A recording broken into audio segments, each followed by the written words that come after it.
सर्वप्रथम आपल्या सर्वांचं हार्दिक स्वागत आपल्या the officer your personal mentor या प्लॅटफॉर्मवरती। आणि मित्रांनो, आज आपण या ठिकाणी GS1 जो येणारा डिस्क्रिप्टिव्ह एक्झामिनेशन असेल ते MPSCचे असेल किंवा UPSCचे असेल, तर राज्यसेवा असेल किंवा केंद्रीय नागरी लोकसेवा आयोगातर्फे घेण्यात येणारी नागरी सेवा परीक्षा, खूपच मराठी झालं असो पण तरी सुद्धा जी काही परीक्षा आहे त्या परीक्षेमध्ये आपल्याला GS चे एकूण 4 पेपर आहेत। त्या 4 पेपर पैकी हा एक पेपर आहे, पहिला पेपर। आणि त्या पहिल्या पेपरमध्ये तुम्हाला इतिहास आहे, भूगोल आहे आणि भारतीय समाज नावाचा एक घटक आहे। तर मित्रांनो, आज आपण या ठिकाणी भारतीय समाज या टॉपिकची चर्चा करणार आहोत, या विषयाची चर्चा करणार आहोत। एकूणच याचं परीक्षेतलं महत्त्व काय आहे, त्याचबरोबर याचा सिलेबस काय आहे, त्याचबरोबर याचा अभ्यास करताना कोणती काळजी घ्यायला पाहिजे, आणि त्याचबरोबर याचे सोर्सेस काय असतील, आणि त्याचबरोबर चालू घडामोडीचा अभ्यास काय करायचा आहे का, आणि त्याचबरोबर सगळ्यात महत्त्वाचा प्रश्न की का अभ्यास करायचा आहे, अशा सर्व बाबी आपण या आपल्या याच्या सेशनमध्ये पाहूयात, ओघवत्या स्वरूपात, पटापटा आणि लवकरच। ठीक आहे, तेव्हा सुरुवात करूयात, फार तुमचा वेळ घेत नाही, आपल्या भारतीय समाज या पेपर विषयी। चला मित्रांनो, हे काय दिसतंय, मॅकडोनाल्ड आहे की नाही, मॅकडोनाल्ड दिसतंय। आता मॅकडोनाल्ड माहीत नाही अशा या पृथ्वी तलावरती समस्त जे काही प्राणी मात्र आहेत त्याच्यापैकी जर मनुष्याचा विचार केला तर असा एकही मनुष्य नाहीये की ज्याला मॅकडोनाल्ड माहीत नाही। खाल्लं नसेल किंवा आवडत नसेल हा भाग वेगळा, पण मॅकडोनाल्ड माहीत नाही असा एकही व्यक्ती नाहीये पृथ्वी तलावर, म्हणतोय मी, भारतात नव्हे, पृथ्वी तलावर। म्हणजे एक संकल्पना आहे, त्यामध्ये असं म्हणतात की या जगाचं मॅकडोनाल्डायझेशन झालेलं आहे, मॅकडोनाल्डायकरण असं म्हणू शकता तुम्ही त्याला। म्हणजे काय हो, म्हणजे पुढे सांगेन तुम्हाला, पण असं म्हटलं जातं की या संपूर्ण पृथ्वीवर जेवढे खंड आहेत आणि जिथे माणसं आहेत त्या प्रत्येक ठिकाणी मॅकडोनाल्डचा बर्गर, पेप्सी आणि कोका कोलाची बॉटल ही सापडते, म्हणजे सापडतेच, नाही असं नाही, असं कुठेच नाहीये। पण मॅकडोनाल्डच्या बद्दल मी का चर्चा करतोय, कारण मॅकडोनाल्ड हे फक्त काहीतरी खाण्याचं, बर्गर किंवा ते फ्रेंच फ्राईज खाण्याचं फक्त ठिकाण नाहीये मित्रांनो, ते एक प्रतीक आहे। प्रतीक कशाचं, त्या जागतिकीकरणाचं। अमेरिकेमध्ये सुरू झालेलं एक छोटंसं शॉप हे हळूहळू करत आज या पृथ्वी तलावर जिथे जिथे मानवी समाज आहे त्या ठिकाणी मॅकडोनाल्ड तुम्हाला सापडतं।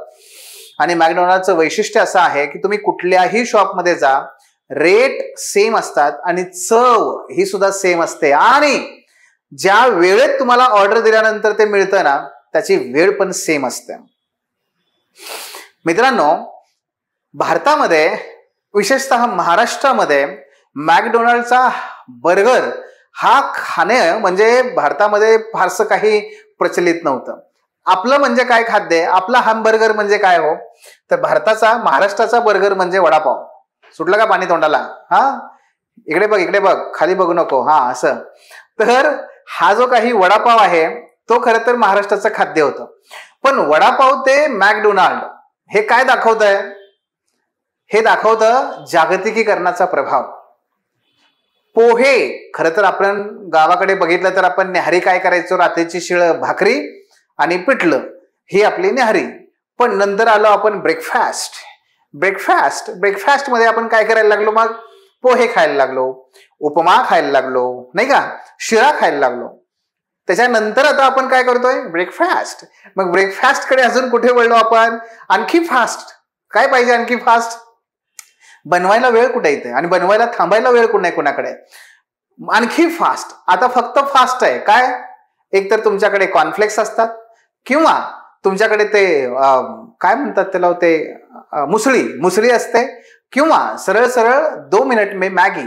हा, मग हे प्रकार जे आहेत ते काय दाखवतं, हे दाखवतं की तुम्ही कशा प्रकारे बदलत चाललाय। काय बदलतंय, अख्खा समाज बदलतोय। आणि याचंच आणखी एक उदाहरण सांगायचं झालं तर, पूर्वी आपल्याकडे बघा गाड्या होत्या, गाड्या कशा असायच्या, 2 व्हीलर्स हो, ते म्हणजे कुठली, हमारा बजाज मध्ये नेहमी जो बसलेला पुढचा पुरुष असतो का, तो नेहमी असा वर असायचा बजाजमध्ये, आणि त्याची बायको म्हणा किंवा त्याचा मुलगा किंवा त्याचा कोणी आणखी जो जोडीदार आहे तो कसा असायचा, तर सीट कसं असायचं, खाली असायचं, तो असा खाली बसलेला असायचा का नाही? हा वर, तो खाली. मग पुढे काय झालं? हिरो होंडा आली. हिरो होंडाचं स्प्लेंडर आलं. स्प्लेंडरने काय केलं? दोघांना समान बनवलं. म्हणजे चालवणारा पण तिथेच आणि बसलेला पण तिथेच. पण आता मात्र काय आल्या? KTM आलं, हायबुजा आलं, आहे की नाही, किंवा तुमचं FZ आलं. ह्या सगळ्यामध्ये काय आहे? सगळ्यामध्ये काय असतं? चालवणारा खाली आणि मागे बसलेला त्याच्यापेक्षा 2 ते 3 फूट उंच असतो. त्यामुळे ह्या गाड्यांकडे जर मी बघितलं ना, तर मला नेहमी कशाची आठवण होते माहितीये? विक्रम आणि वेताळ. जसं विक्रमच्या पाठीवरती वेताळ बसलेला असतो, तसं तुम्हाला कॉलेजच्या पाठीमागे नाही, कॉलेजच्या पुढे असे अनेक ठिकाणी थिएटर, कॉलेजच्या समोर असे अनेक तुम्हाला विक्रम वेताळ दिसतील की जिथे विक्रम चालवतोय आणि त्याच्या पाठीवर वेताळ बसलेला आहे. कोण असतो वेताळ हे तुम्हाला माहिती आहे, मी काही सांगण्याची गरज नाही. मग हमारा बजाज ते विक्रम वेताळ पर्यंतची आपली ही जी प्रगती आहे, ही प्रगती काय आहे? तर हे जागतिकीकरण आहे. आमचा समाज बदलतोय, मेरा देश बदल रहा है, आगे बढ़ रहा है. चांगली गोष्ट आहे, आम्ही कुठे काय नाही म्हणतोय, पण हे बदलतोय ना, समाज बदलतोय. पण ह्या बदलत्या समाजामध्ये सुद्धा अशा बऱ्याच गोष्टी आहेत की ज्या बदलल्या नाही बदलल्या. जसं की हे आहेत बघा मिस्टर, नाही अगोदर तुम्हाला विचारतो ना, आपण यांना पाहिलंय का? पाहिलंय? नाही पाहिलं? असं कसं काही नाही पाहिलं? पाहायला पाहिजे. आत्ता पाहिलं की अगोदर पाहिलंय का? नाही पाहिलं. बरं ठीक आहे, असो. यांचं वय किती असेल तुम्हाला काय वाटतंय? ह्या माणसाचं वय किती असेल? टाका कॉमेंट बॉक्समध्ये टाका, बघा किती वय असेल याचं. नंतर सांगतो तुम्हाला कोण आहे काय ते. या माणसाचं वय किती असेल? हा 60 मधला युवक आहे. म्हणजे 60 मधला युवक म्हणजे मित्रांनो, यांचं नाव आहे ब्रायन जॉन्सन. आणि हे जे आहेत हे जगभरामध्ये एका विशिष्ट कारणामुळे प्रसिद्ध आहेत. ते म्हणजे नाही, ते बिलियनेअर आहेत हा भाग वेगळा, पण दुसरं महत्वाचं ते आहेत ते म्हणजे एज रिव्हर्सिंग थेरपी डेव्हलप करतायत. ते चिर तारुण्य राहण्याचं रहस्य ते शोधण्याचा प्रयत्न करतायत. आणि हे 60 मध्ये आहेत, हे तुम्हाला वाटणार पण नाही.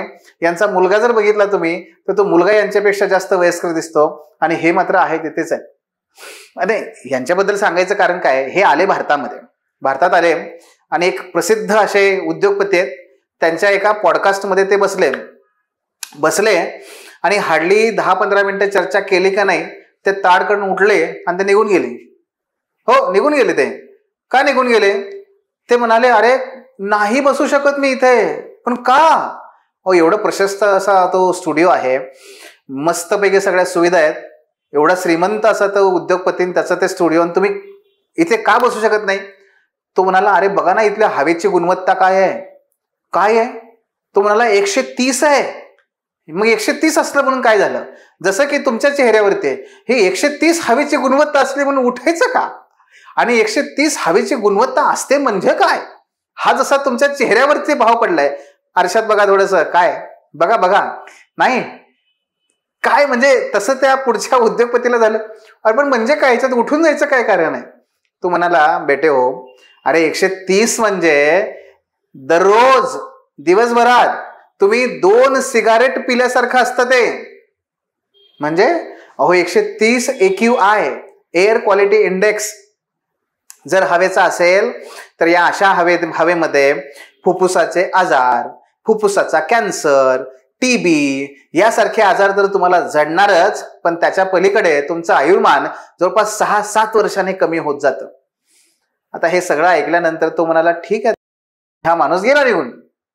मित्रांनो 130 AQI पुण्याचा जर तुम्ही बघितलात, ज्या डेक्कन किंवा या जे काही परिसर आहेत वस्तीतला, याचा AQI जो आहे ना, हवेचा जो गुणवत्ता निर्देशांक आहे, तो 150च्या घरात असतो.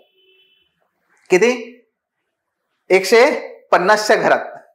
आणि जर तुम्ही थोडंसं पिंपरी चिंचवडकडे इकडे तिकडे गेलात 175 पर्यंत जातो.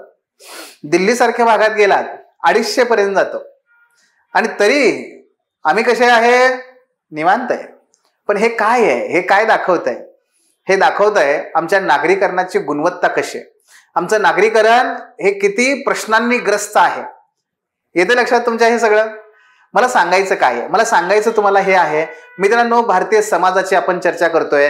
भारतीय समाज म्हणजे फक्त जात, भारतीय समाज म्हणजे फक्त वंश, भारतीय समाज म्हणजे फक्त ते जे काही ट्रॅडिशनल मुद्दे आहेत तेच नाहीये. भारतीय समाज हा या पद्धतीने सुद्धा आहे, याचाही आपल्याला अभ्यास करावा लागतो आणि हे सगळं आपल्याला माहिती असावं लागतं. भारतीय समाजाचा अभ्यास का करावा लागतो? कारण उद्या जेव्हा तुम्ही अधिकारी होणार तेव्हा अधिकारी झाल्यानंतर IAS IPS जेव्हा तुम्ही अधिकारी व्हाल तेव्हा अधिकारी झाल्यानंतर तुम्ही जंगलात जाऊन त्या ठिकाणी प्रशासन चालवणार नाही. असे उघडे नागडे झाडाच्या फांद्या आपल्या कमरेला लावून हुलुलू हुलुलू करत करत त्या ठिकाणी प्रशासन करणार नाही. तुम्ही काय करणार आहात तर तुम्ही मानवी समाजात, भारतीय समाजात जाऊन तिथला विकास करणार आहात. मग अशा वेळेस ज्या समाजाचा तुम्ही विकास करणार आहात त्या समाजामध्ये तुम्हाला त्या समाजाची संपूर्ण माहिती, त्याचं विश्लेषण, त्याचे प्रश्न काय आहेत, त्याच्या गरजा काय आहेत, त्याच्यामध्ये संधी काय आहेत, त्यात क्षमता काय आहेत, हे माहिती असायला नको? नको पाहिजे ना? मग अशाच परिस्थितीत, अशाच पद्धतीने तुम्हाला या भारतीय समाज या पेपरचा अभ्यास करायचा आहे. साधं सोपं आहे, हे लक्षात घ्या. हे साधं सोपं आहे, फार काही अवघड नाहीये. जसं की बघा, हे तुम्ही आहात, हा हसरे, ठीक आहे, हसमुख, हे तुम्ही आहात आणि तुम्ही आता जिल्हाधिकारी आहात. आणि जिल्हाधिकारी या नात्याने समजा हा तुमचा जिल्हा तुमच्याकडे दिलेला आहे. गेल्या गेल्या काय कराल? तिथे गेल्या गेल्या काय कराल? काय करणार? गेल्या गेल्या हारे तुर सत्कार स्वीकारणार. अहो तेच होणारच हो, ते काय आम्ही नाही म्हणतोय. दुसरे काय करणार? नाही ऑफिसात जाणार. अरे ते पण आहेच की. अजून काय करणार? नाही गेलं की आम्ही तिथे काहीतरी करू सर, पण काय करणार सांगा मला. लिहा, करा विचार.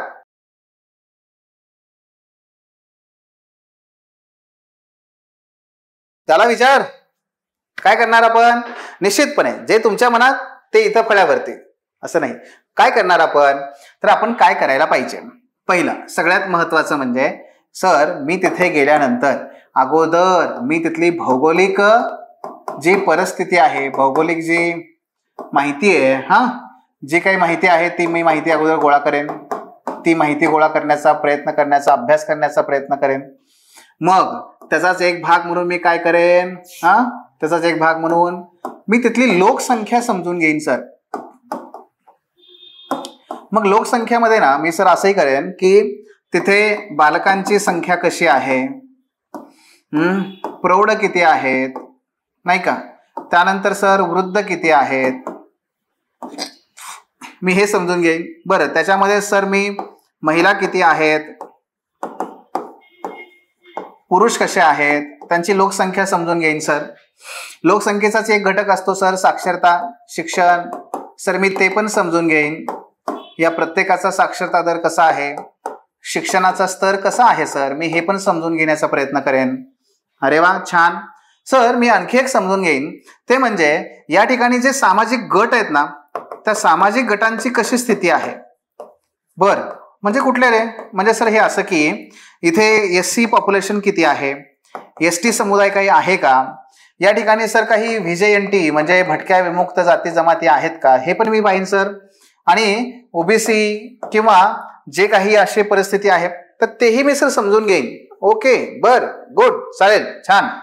नाही सर फक्त सामाजिक गटामध्ये एवढंच नाही मी करणार, मग मी सर धर्माचाही विचार करेन की सर धार्मिक जे गट आहेत, मग हिंदू किती आहेत, मुस्लिम किती आहेत, नाही का सर, मी यांचाही विचार करेन. ख्रिश्चन समुदाय इथं किती आहे सर, मी यांचा सगळ्यांचा विचार करेन. ओके, गुड, काही हरकत नाही. बरं, नाही सर हे तर झालं, म्हणजे ह्या पद्धतीने मी जाईनच, पण आणखी एक मी काम करेन सर की हे जो काही प्रदेश आहे ना सर, या प्रदेशामध्ये काही कुठे नागरीकरण किती झालेलं असेल बरं, या प्रदेशाचं नागरीकरण किती झालेलं असेल सर, मी ते पाहीन. आणि ग्रामीण प्रदेश किती आहे ते पण मी पाहीन सर. नागरीकरणाच्या काही समस्या आहेत का, ग्रामीण भारताच्या जिल्ह्याच्या माझ्या काही समस्या आहेत का, मी तेही त्या ठिकाणी पाहीन सर. बरं, ठीक आहे. प्रदेशानुसार काही भिन्नता आहे का, म्हणजे प्रदेशानुसार विकास वेगवेगळा आहे का सर्व जिल्ह्याचा समान विकास झालेला आहे सर, मी तेही ते समजून घेण्याचा प्रयत्न करेन. म्हणजे मला एकूण काय करायचं सर, अशा वेगवेगळ्या बाबींनी अभ्यास करायचा आहे. जर मी हे समजून घेतलं तर निश्चितपणे मला त्या ठिकाणी नक्की काम करताना कशाला प्राधान्य द्यायचं हे पण कळेल. शिवाय मला त्यातून हे कळेल की नक्की माझ्या प्राधान्यक्रमाचा, माझ्याकडचे जे संसाधन आहेत त्याची सर्वात जास्त गरज कोणाला आहे, माझ्या कामाचा प्राधान्यक्रम नक्की ठरेल, शिवाय त्या लोकांचे प्रश्नही सुटतील, शिवाय या प्रदेशाचा विकासही साध्य होईल आणि जी काही जनकल्याणाची, लोककल्याणाची जी काही भूमिका आहे शासनाची ती सुद्धा पूर्ण होईल. होईल की नाही? आहे की नाही सगळं हे असं? मग मित्रांनो बघा, जेव्हा तुम्ही उद्या जिल्हाधिकारी झाल्यानंतर जर तुम्ही एखाद्या जिल्ह्यात गेलात आणि जिल्ह्यात जाऊन तुम्हाला जर या पद्धतीने या सगळ्या बाबींचा अभ्यास करायचा आहे, ही सगळी माहिती तुम्हाला पहिल्यांदा अभ्यासावी लागते.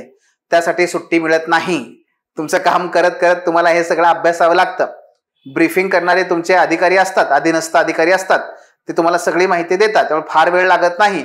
पण तुम्हाला हे करायचं असतं, हे करावं लागतं आणि हे केलं तरच खऱ्या अर्थाने तुम्ही त्या जनतेच्या प्रति संवेदनशील आहात हे कळेल ना हो त्यांना. म्हणजे तिथे समस्या अशी आहे की आदिवासी पट्टा हा फार मोठा आहे आणि तुम्ही मात्र नगरावरतीच फक्त कॉन्सन्ट्रेट करून राहिलाय, त्या आदिवासी समुदायाचं काय? म्हणून तुम्हाला ह्या प्रकारे अभ्यास करावा लागतो. मित्रांनो, हा अभ्यास म्हणजेच काय हो? हा अभ्यास म्हणजेच जे तुम्हाला इथं करावं लागतंय ना, हाच अभ्यास मित्रांनो तुमचा सिलेबस आहे.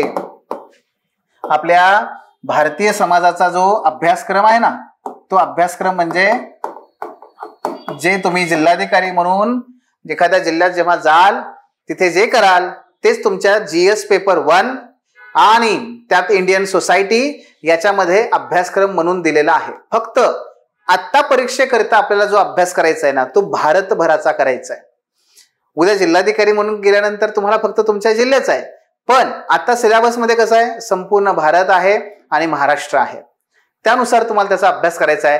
आवाका फक्त मोठा आहे, हे घटक सगळेच आहेत. व्याप्ती फक्त आपली कशी आहे, भारतभर आहे. आणि म्हणून मग एक मुद्दा जो तुमच्या मनामध्ये आला होता किंवा आला असेल तर तो म्हणजे काही समस्या. हो, समस्या आहे की नाही? मग मित्रांनो, जसं की बघा, आपण बघितलं तर भारतामध्ये उत्तर भारत त्याची परिस्थिती वेगळी आहे, दक्षिण भारत त्याची परिस्थिती वेगळी आहे. बेसिकली उत्तर भारतातली राज्य ही बरीचशी मागासलेली आहेत. भारतातली राज्य म्हणजे दक्षिणेकडची राज्य आहेत ना, ही बऱ्यापैकी विकसित आहेत. असं का होतं? किंवा अजूनही आपल्या राजकारणामध्ये जात का महत्वाची आहे, जागतिकीकरणाचा आपल्यावरती काय परिणाम होतोय, ह्या सगळ्या मुद्द्यांचा एका बाजूला आपल्याला बृहत स्तरावरती अभ्यास करावा लागतो आणि दुसऱ्या बाजूला आपल्या स्थानिक स्तरावरती सुद्धा अभ्यास करावा लागतो. या दोघांचं एकत्रीकरण म्हणजे तुमचा सिलेबस आहे. आणि म्हणून आपण आपल्या सिलेबसकडे जर गेलो, ठीक आहे, तर आपल्या सिलेबसमध्ये बघा, पहिलं सगळ्यात महत्वाचं सांगितलंय त्यांनी की आपल्या भारतीय समाजाची वैशिष्ट्ये. मी तुम्हाला सांगणार आहे प्रत्येक बाब, फक्त बघूयात आपण काय काय. वैशिष्ट्ये आणि विविधता, महिलांची भूमिका आणि महिलांसाठी असलेल्या संस्था, लोकसंख्या हा तिसरा घटक आहे, दारिद्र्य हा चौथा घटक आहे, शहरीकरण किंवा नागरीकरण हा पाचवा घटक आहे, सामाजिक सशक्तीकरण जे कमकुवत घटक आहेत त्यांचं, प्रादेशिकतावाद आणि सांप्रदायिकता हा एक आणखी घटक आहे, आणि भारतीय समाजावर जागतिकीकरणाचा होणारा परिणाम हा आणखी एक घटक आहे. आता ह्या अशा एवढूसा छोटूसा असा हा आपला सिलेबस आहे. या छोटूशा सिलेबसवरती प्रश्न मात्र जर तुम्ही बघितले तर आता तर आपल्याला UPSCचाच आपल्याला आधार आहे नाही का, आणि UPSCच्या मध्ये दरवर्षी या प्रश्नांचा जो आलेख आहे तो वाढत चाललाय. काय आहे तो? वाढत चाललेला आहे. किती? जर शेवटचं बघितला तुम्ही तर 80 मार्कांसाठी तुम्हाला GS1 मध्ये प्रश्न विचारले गेलेत. आणि त्यामुळे हिस्ट्री, जिओग्राफी या दोन्ही विषयांपेक्षा जास्त वेटेज आपल्याला इंडियन सोसायटी या घटकावरती आलेलं पाहायला मिळतं. इंडियन सोसायटीवरती किती? 80 प्रश्न, आणि हे वाढत जाणार आहे, हे पण नक्की आहे, हे वाढतच जाणार आहे. त्यामुळे मूर्ती लहान पण कीर्ती महान अशा प्रकारचा हा विषय आहे. का मूर्ती लहान? का? दोन कारणांनी. एक तर सिलेबस फार कमी आहे आणि जो सिलेबस आहे त्याच्या बाहेर ते जात नाहीत, आणि दुसरं ते म्हणजे हा समजून घ्यायला पण अतिशय साधा सोपा आहे. आतापर्यंत आपण जे जे काही अभ्यासलं त्यात तुम्हाला कुठे काही अडचण वाटली का? नाही ना? आहे की नाही साधा सोपा? That's it. ते आपल्याला इथं करायचंय आणि त्या पद्धतीनेच जायचंय. मी तुम्हाला एक एक घटक घेऊन त्याबद्दल थोडक्यात त्याची ओळख करून देतो. पहिला सगळ्यात महत्वाचा भारत हा अतिशय विविधतेने नटलेला देश आहे, नाही का? मग भारत माझा देश आहे आणि या भारतातील साऱ्या आपण दरवर्षी दररोज शाळेमध्ये असताना सुद्धा ही प्रतिज्ञा म्हटलेली आहे. आणि त्यामुळं होतं काय की भारताचा जर विचार केला तर प्रचंड विविधता असलेला हा देश आहे.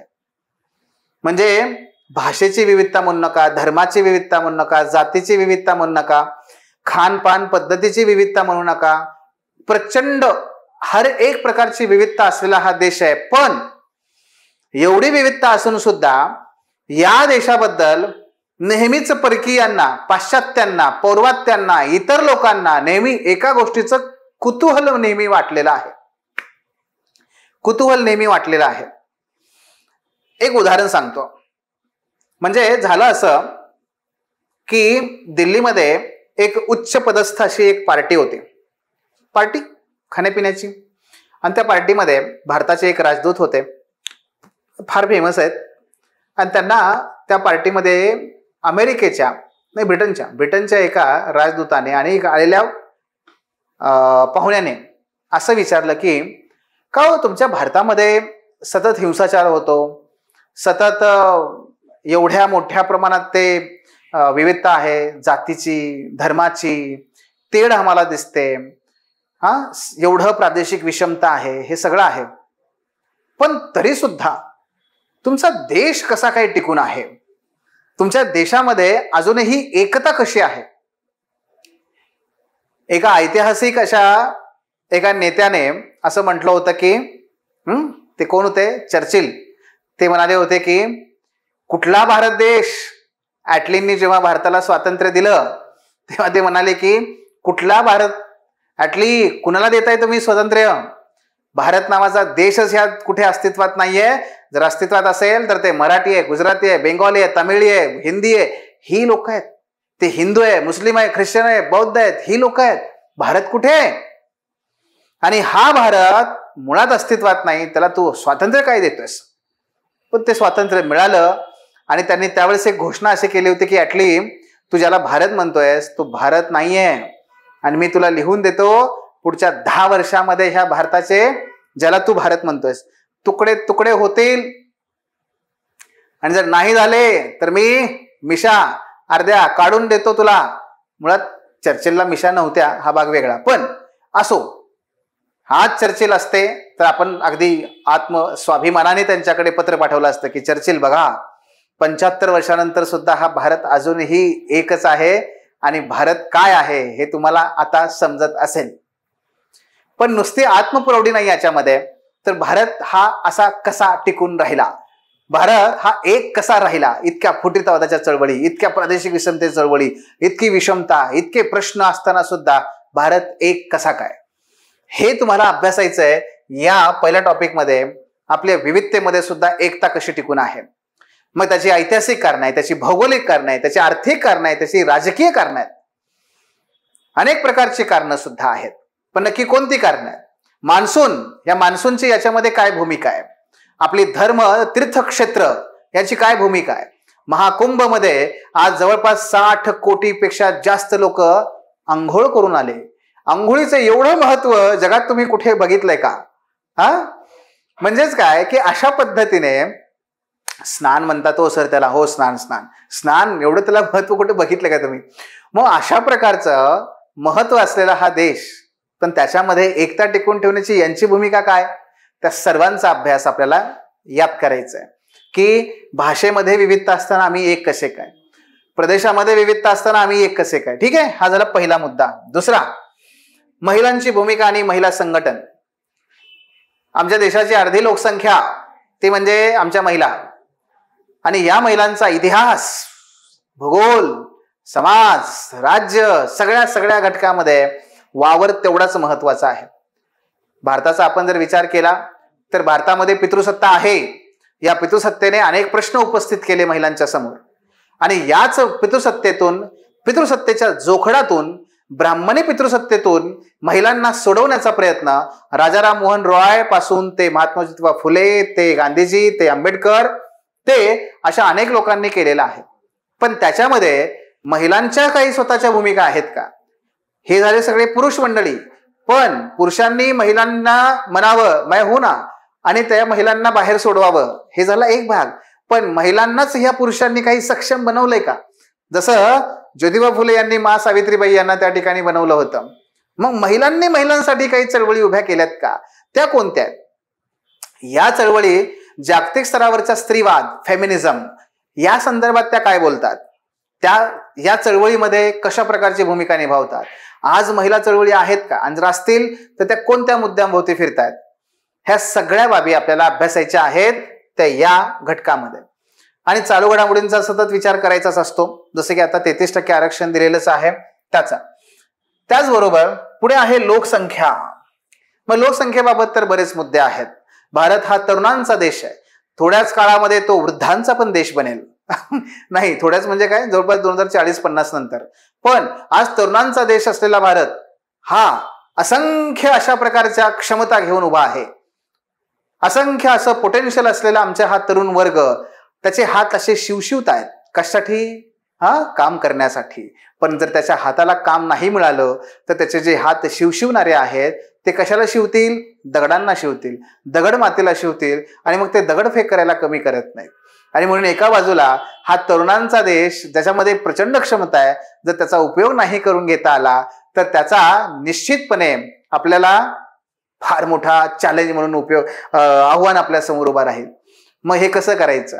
भारतामध्ये माता मृत्यूदराचा प्रश्न मोठा आहे, बाल मृत्यूदराचा प्रश्न मोठा आहे, अर्भक मृत्यूदर अजून होत आहेत, आरोग्याच्या समस्या आहेत, आमचा लिंग गुणोत्तराची समस्या मोठी आहे. हे सगळे प्रश्न मित्रांनो लोकसंख्येमध्ये येतात आणि म्हणून त्याचा अभ्यास करणं गरजेचं आहे. आणि ह्या सगळ्यांचा आपल्या समाजामध्ये मुळ आहेत, ते आपल्याला अभ्यासायचं आहे याच्या अंतर्गत.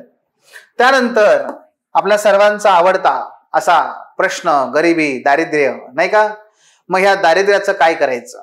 म्हणून काय म्हणतात ते, की जेव्हा राजेश खन्नांचा एक चित्रपट आहे, काय त्या चित्रपटाचं नाव मला आठवत नाही, मनोज कुमारचं पण असो, सगळ्यांचंच आहे, रोटी कपडा और मकान. रोटी कपडा और मकान याच्यासाठीच आमच्या या स्वातंत्र्यापासून ते आतापर्यंत आमच्या सगळ्या निवडणुका याच्यावरतीच होतात आणि सातत्याने याच्यावरतीच सगळे काही मतमोजणी करत असतात, मत मागत असतात. मित्रांनो, हा जो घटक आहे एकूण, याच्यामध्ये दारिद्र्य अजूनही आपल्याला फार मोठ्या समस्याला सामोरं जावं लागतं. की जागतिक स्तरावरती चीनने दारिद्र्याचं प्रमाण कमी केलं 50%हून जास्त.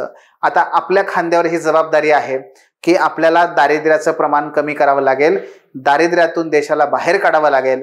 आणि ते कसं काढायचं त्यासाठी तो प्रश्न समजून घेणं गरजेचं आहे. झोपडपट्टीमध्ये दारिद्र्य आहे, आमच्या ग्रामीण प्रदेशामधलं दारिद्र्य आहे, आमच्या शहरामधलं दारिद्र्य आहे, विशिष्ट जाती समुदायातलं दारिद्र्य आहे, आमच्या महिला सर्वाधिक दारिद्र्यामध्ये आहेत. हे दारिद्र्य दूर करणं, त्यासाठी हे सामाजिक घटक समजून घेणं फार गरजेचं आहे की नाही? हे सुद्धा महत्वाचं आहे, समजून घ्यावं लागेल. त्याचबरोबर नागरीकरण. आताच आपण बघितलं मिस्टर ब्रायन जॉन्सन 130 IQ म्हणून, ते IQ नाही 130 AQI म्हणून पळून गेले. हे सोडा म्हणले, नको बाबा, या इथं मला फुफ्साचा कॅन्सर वगैरे होतोय, माझं आयुष्य कमी होईल. ते पळून गेले. पण आपण कुठे जाणार? जायची गरजच काय? आपणच आपल्या देशाला सुजलाम सुफलाम मलयज शीतलाम करायला पाहिजे की नाही? मग आमच्या नागरीकरणाचे प्रश्न कोणते आहेत? भारतातलं नागरीकरण मित्रांनो काय आहे बरं? हे बेसिकली अतिशय मंद गतीने वाढलेलं नागरीकरण आहे. आणि जे नागरीकरण झाले ना आपल्याकडे, ते बेसिकली कसं आहे बघा, बाहेर खेडेगावातून आलेल्या लोकांमुळे वाढलंय. हो, भारतातलं नागरीकरण हे केंद्रीकृत झालेलं आहे. फक्त काही पट्टे, जसं की पश्चिम भारत असेल, दक्षिण भारतातला चेन्नईचा पट्टा असेल, पूर्व भारतात कोलकात्याचा भुवनेश्वरचा पट्टा, अशा ठिकाणी आमच्या इथे नागरीकरणाची बेटं तयार झालीत. आमच्या नागरीकरणामध्ये रस्त्याचे प्रश्न, वाहतुकीचे प्रश्न, हवेचा प्रश्न, सांडपाण्याचा प्रश्न, पिण्याच्या पाण्याचा प्रश्न, घरांची समस्या, अशा कितीतरी समस्या आहेत की ज्याने आपण ग्रस्त आहोत. झोपडपट्टीची समस्या, बालमजुरांची समस्या, ह्या सगळ्या समस्या तुम्हाला नागरीकरणाअंतर्गत येतात. आणि त्याचा अभ्यास आपल्याला ह्या GS1 इंडियन सोसायटीमध्ये करावा लागतो. आणि हेच प्रश्न आहेत बरं का, जे तुम्हाला उद्या सॉल्व्ह करायचे आहेत. त्यामुळे याचं बर्डन घेऊ नका. का? कारण तुम्हालाच त्याचा अभ्यास करायचा आहे. सामाजिक सशक्तीकरणामध्ये SC, ST, OBC, अल्पसंख्याक घटक LGBTQ समुदाय, अशा सर्वांचा आपल्याला अभ्यास करायचा आहे. आणि हे सर्व घटक, त्या सर्वांच्या समस्या, सर्वांची स्थिती, हे सगळं आपण अभ्यासलं पाहिजे, ज्याच्यावरती आपल्याला प्रश्न विचारले गेलेले पण आहेत आणि प्रश्न पुन्हा विचारले जाऊ शकतात. मग तोही मुद्दा आहे प्रादेशिकतावाद आणि सांप्रदायिकता. प्रादेशिकतावादाचा मुद्दा बघितला आपण तर कसं बघा की सध्या तुम्ही पाहिलं असेल विविध ठिकाणी प्रादेशिकतेची वेगवेगळी मागणी असते. कोणी पूर्वांचल मागतोय, कोणी त्या ठिकाणी हरितांचल मागतोय, कोणी आणखी कुठला प्रदेश मागतोय. सातत्याने फुटीरतावादाची चळवळी आपल्या भारतामध्ये आहेत आणि या चळवळींचा जर विचार केला तर हे कशातून निर्माण होतात, त्याची अनेक कारण आहेत, पण त्यापैकी एक महत्वाचं कारण आहे ते म्हणजे प्रादेशिकतावाद. प्रादेशिकतावाद, रिजनलिझम हा डेव्हलप का होतो, कारण प्रादेशिक मागासलेपण. काय होतं, प्रादेशिक मागासलेपण. महाराष्ट्रातलं चांगलं उदाहरण सांगायचं झालं तर वेगळ्या विदर्भाची मागणी करणं. मग वेगळ्या विदर्भाची मागणी करणं का करतायत, का म्हणतायत वेगळा विदर्भ, कारण प्रादेशिक दृष्ट्या हा खनिजांनी संपन्न असलेला प्रदेश तरी सुद्धा तो मागास आहे आणि म्हणून अधूनमधून ती मागणी होताना आपल्याला पाहायला मिळते. हे महाराष्ट्रात आहे आणि भारतात सगळीकडेच आहे. पण याच्याबरोबरच आणखी एक अत्यंत महत्वाचा ज्वलंत असा प्रश्न आहे मित्रांनो, सांप्रदायिकता. धर्माच्या नावावरती तेढ निर्माण होणं, धर्माच्या नावावरती दंगे होणं, धर्माच्या नावावरती एकमेकांचा रक्तपात, हे जे काही आहे हे फार मोठी आपल्या एकूण एकात्मतेसमोरची समस्या आहे आणि याचा आपण कुठेतरी बिमोड करणं, याला समजून गेल्याशिवाय ते काही होणार नाहीये. म्हणून समजून घ्यावं लागेल आणि त्याचा बिमोड करावा लागेल. पण हा धार्मिक दंग्यांचा प्रश्न असेल, धार्मिक हिंसाचार असेल, हा सुद्धा मुद्दा पाहावा लागतो. ओके. आणि त्याचबरोबर जागतिकीकरणाचा आपल्या भारतीय समाजावर काय परिणाम होतोय, कुटुंब संस्था, संस्कृती, आपली पारंपरिक मूल्य, हे सुद्धा आपल्याला पाहावं लागतं. मित्रांनो, भारतीय समाजाची संपूर्ण संरचनाच मुळात जागतिकीकरणाने प्रभावित झाली आहे. जातीवरती परिणाम, धर्मावरती परिणाम, आपल्या ग्रामीण प्रदेशावरती परिणाम, आपल्या कुटुंब संस्थेवर, नाते, विवाह याच्यावरती परिणाम, या सगळ्या बाबीवरती जागतिकीकरणाचा जो परिणाम होतोय तो सुद्धा आपल्याला अभ्यासायचा आहे, अभ्यासावा लागतो. मग हे असे सगळे घटक आणि या घटकांचा अभ्यास आपण करणं अपेक्षित आहे. पण करायचं काय, कुठून करायचा, काय करायचा, त्याच्याकडे आपण आता वळूयात. ठीक आहे.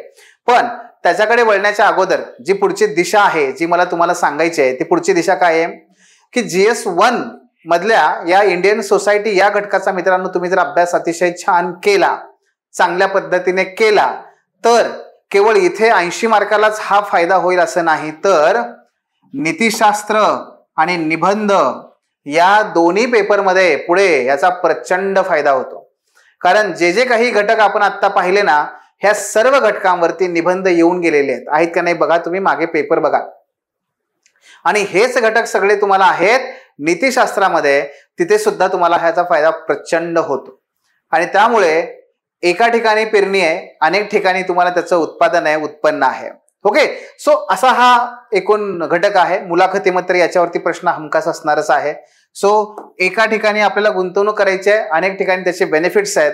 त्यामुळे GS1 पेपर सोसायटीचा जो हा आहे त्याच्याकडे दुर्लक्ष करून चालणार नाही, तो तेवढाच महत्वाचा आहे. मग याचा अभ्यास करायचा कुठून आणि कशा पद्धतीने, आपण त्याचे काही मुद्दे बघूयात. याचा जर स्त्रोतांचा विचार केला बरं का, याचा जर आपण स्त्रोतांचा विचार केला तर मित्रांनो याचे 2 स्त्रोत आहेत आणि तेवढेच स्त्रोत तुम्ही केले पाहिजेत. पहिला म्हणजे काय, तर एक म्हणजे स्टेट बोर्ड. बरं का, स्टेट बोर्ड आहे ज्यामध्ये तुम्ही इयत्ता 11वी आणि इयत्ता 12वी, ठीक आहे, इयत्ता 11वी आणि इयत्ता 12वी स्टेट बोर्ड समाजशास्त्रांची पुस्तकं तुम्हाला वाचायची आहेत. कुठली, समाजशास्त्राची, समाजशास्त्र. अगदीच जर समजा एखाद्याला असं वाटलं की नाही मला फार टेक्निकल नकोच आहे, तर काय करा, किमान तुम्ही इयत्ता 12वीचं पुस्तक वाचा. एक. आणि दुसरं म्हणजे NCERT. कुठलं, NCERT, NCERT म्हणजे CBSE बोर्डचं, त्याचं सुद्धा इयत्ता 12वीचंच पुस्तक वाचा.